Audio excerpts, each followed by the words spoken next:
Easy English by editing, and in continuation of revisional assignments for board exam, today we are going to discuss some of the board questions that have been asked in board exam from the chapter Julius Caesar by William Shakespeare.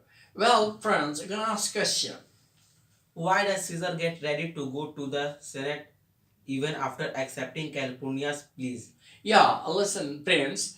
Caesar initially accepted Kalpana's plea on the basis of her dream. She said that she had seen Caesar's statue spouting blood in many pipes like fountains, and many proud Romans are coming and batting their hands in it.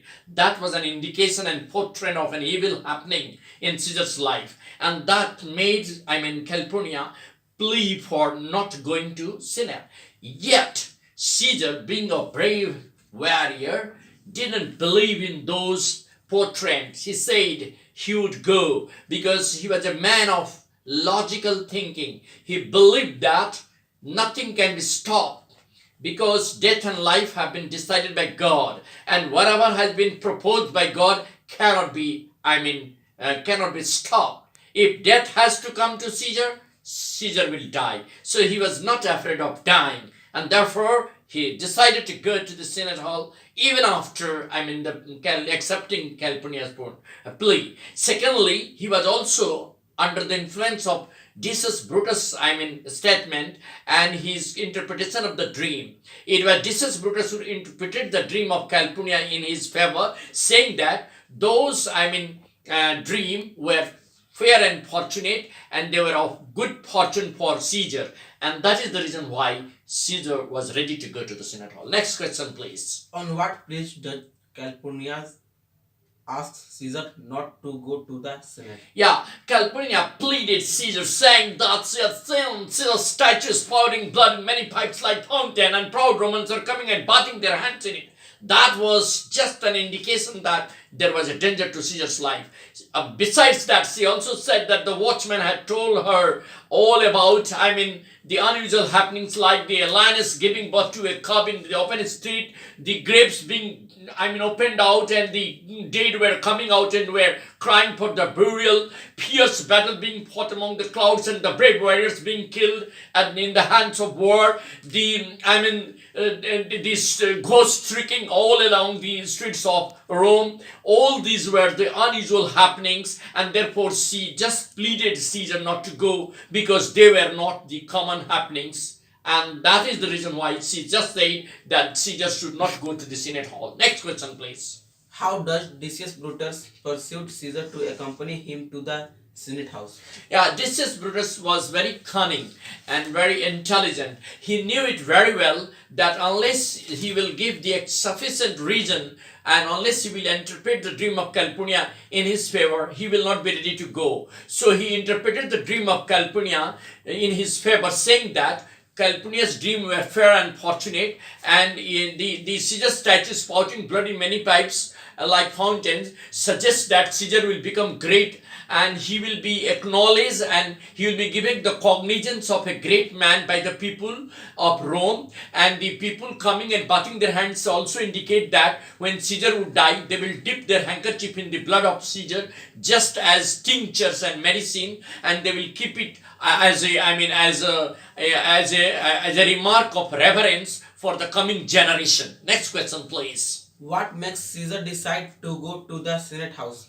Caesar, being an ambitious person, was tempted with the crown because Decius Brutus at last said that if Caesar said no to them and he would not go, the senators might, change their decision about making him the king. There was every possibility that if he didn't go, then they would change their opinion about making him the crown. He had already refused the crown thrice at Lupercal. So this was the fourth time. And Caesar, being an ambitious person, would not, allow himself to, get lost, because this will be a great loss to Caesar. If he will not go, he will not be given the crown. As Decius Brutus said, Decius Brutus prompted, this and encouraged Caesar to go, because he said that if he didn't go, the senators might change their opinion about going to the Senate Hall. Next question, please. Explain it to Brutus. Yeah, This means, you see now, this has been spoken by, Caesar at the time when he saw his most loyal friend, Decius Brutus, stabbing him. When Caesar saw his most loyal friend, Decius Brutus, stabbing him, he said, "You too, Brute, you also, Brutus, you are also among the conspirators stabbing your friend Caesar." He couldn't believe his eyes. See now, listen now. Caesar couldn't believe his eyes when he saw his most loyal friend, Decius Brutus, stabbing him in front along with the other conspirators. Caesar said, "I couldn't believe what I saw, that his most loyal friend, whom he considered as his angel." I mean, Caesar considered Brutus as his angel, but as his loyal friend, even Brutus was stabbing Caesar. Caesar said, "I couldn't believe in his own eyes that a friend like Brutus could stab him and could betray the love of his friend along with other conspirators. That was quite impossible. That was quite impossible." Next question. Why does Decius Brutus interpret Calpurnia's dream the way he does? Yeah, actually, Decius Brutus had been sent by the other conspirators. Cassius, Casca, and other conspirators had sent Decius Brutus to fetch Caesar to the Senate Hall because they have already made the plan of assassinating Caesar. So it was the part of their conspiracy to send Decius Brutus to Caesar and make him explain and interpret the dream of Calpurnia in his favor. Next question, please. Your wisdom is consumed in confidence. Confidence. Confidence. Yeah. Who says it? Yeah, this is being spoken by Kalpana, Caesar's wife. She said that Caesar's, confidence, overconfidence had not been allowing him to use his wisdom. His intelligence and wisdom had been crippled by his overconfidence. His overconfidence had been totally been crippled by, his overconfidence has totally crippled his wisdom. Whose wisdom? Caesar's wisdom. Caesar has not been able to see the things right because of his overconfidence, and that is the reason why he was not yielding to the request of his wife Calpurnia regarding going to the Senate Hall. So that is the meaning. So this was being spoken by Calpurnia, Caesar's wife, to Caesar. On what occasion are these words said? These words have been spoken at the time when Caesar was ready to go to Senate Hall. Give an instance of Caesar's arrogance and Arrogance. rigidity.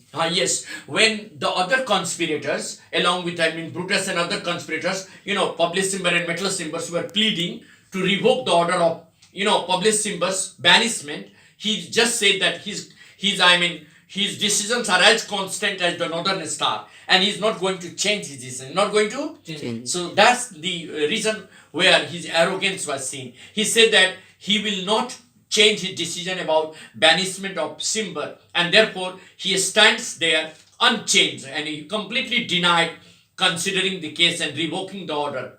He said that no, his decision is as constant as the northern star. This was a part of his arrogance.